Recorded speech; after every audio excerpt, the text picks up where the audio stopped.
आराम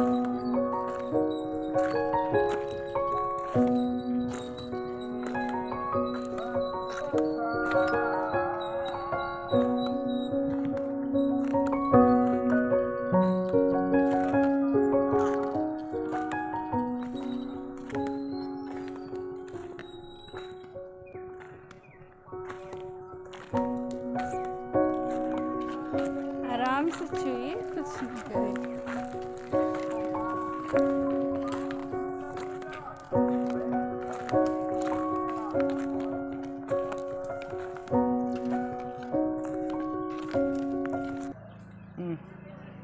ये भी उस ये जमाने उनकी बैठक है।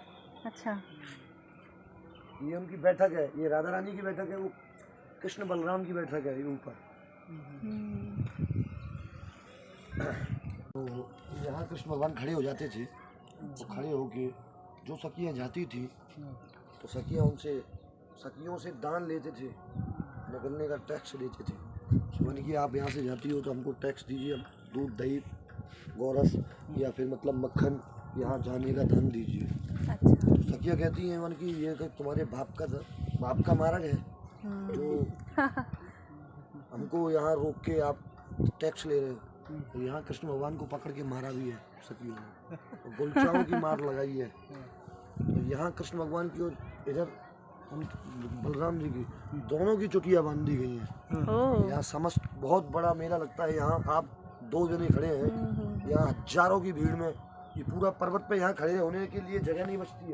ये भी ना बचे है। सामने वो पूरा पर्वत, ये पूरा पर्वत। कब, वो कौन सा समय में? वो 13 में, भादो महीने की 13 को मटकी मतलब तोड़ी जाती है। भादो मतलब मार्च उर्च के आसपास मटकी फोड़ी जाती है। अब भादो आएगी ना, सावन भादो।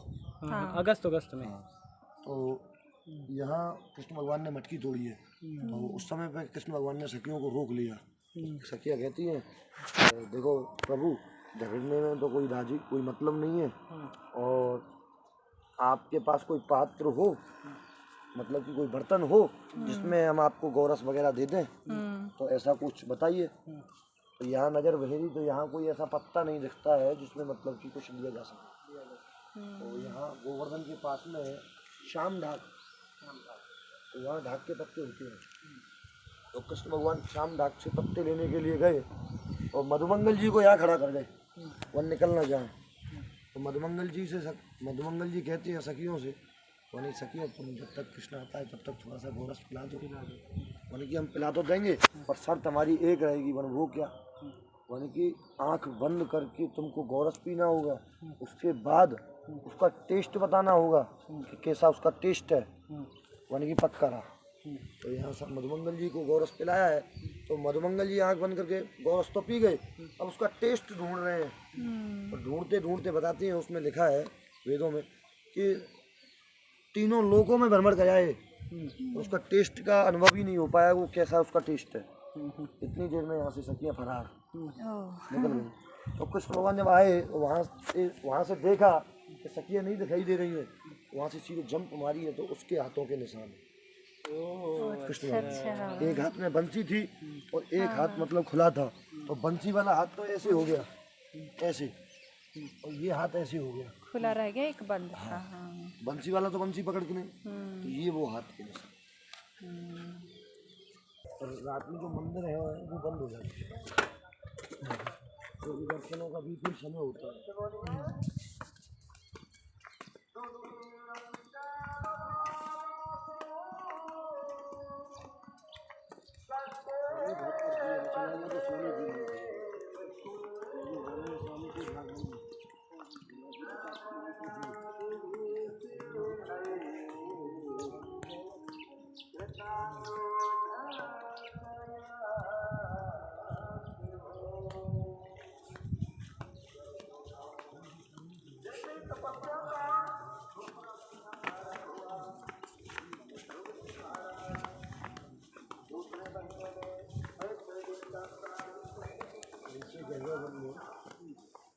नीचे गहवा वन में राधा रानी कृष्ण भगवान ने दोनों ने एक दूसरे का श्रृंगार किया। अच्छा।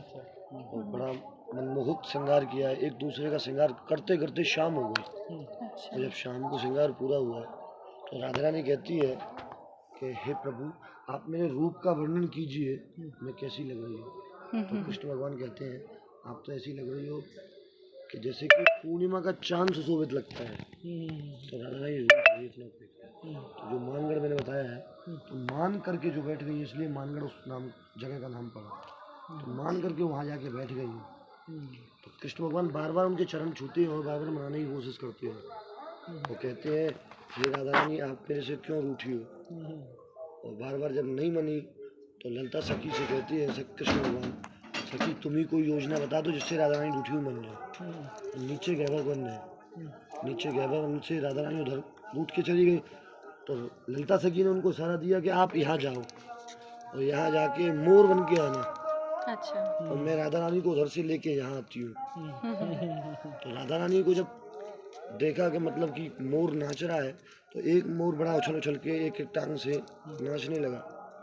राधा रानी कहती है हे सखी आप ये बताइए ये मोर कैसा है, ये ऐसा नृत्य, इसका अद्भुत नृत्य क्यों है। वहाँ की राधा रानी आप इसको प्रेम बस देखो निहारो और आप जानो कि कौन है।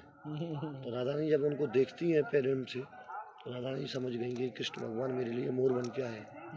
तो राधा रानी कहती हैं हे प्रभु आप मेरे लिए मोर बने, आप मेरे को कितना अधिक प्रेम करते हैं। तो सामने वाला जो पर्वत है उस पर्वत पे राधा रानी इधर से पर्वत पे राधा रानी कहती है मैं आपके लिए जोगन बन के नाचूंगी। तो राधा रानी स्वयं जोगन बनी है कृष्ण भगवान के लिए। वो पर्वत है ना? वो पर्वत तो विलासगढ़ के नाम से जाना जाता है, जहाँ जोगन लीला करके कृष्ण और राधा उन्होंने दिखाई है।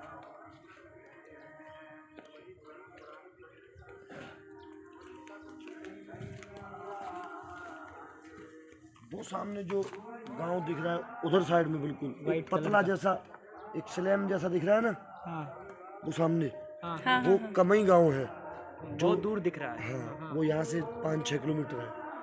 तो वो अष्ट सखी जो थी, एक ललिता एक विशाखा, तो वो विशाखा सखी का गांव है। ऐसे ही इसके चारों तरफ ऐसी इतनी इतनी दूरी पे 8 सखियों के गांव हैं। इधर ऊंचे गांव में 8 सखियों के गांव है।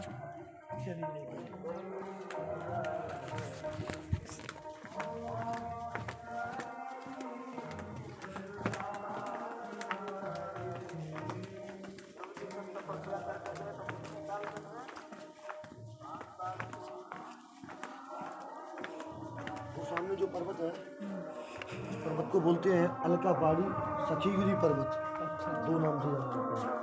उसके ऊपर में जो एक छोटा सा दिख रहा है ना बना सा, वहाँ राधा रानी का वो ललिता सखी का कृष्ण भगवान के साथ में विवाह हुआ है, वो स्थल है। जैसे कि भांडी वन में राधा रानी का विवाह हुआ है कृष्ण भगवान के साथ में, तो आज भी वहाँ मेहंदी के हाथ लगे हुए हैं। उससे आगे आप देखोगे ललिता सखी का मंदिर दिखेगा, पानी की टंकी है पीला वाला पीला वाला। हाँ जो मंदिर जैसा बना है।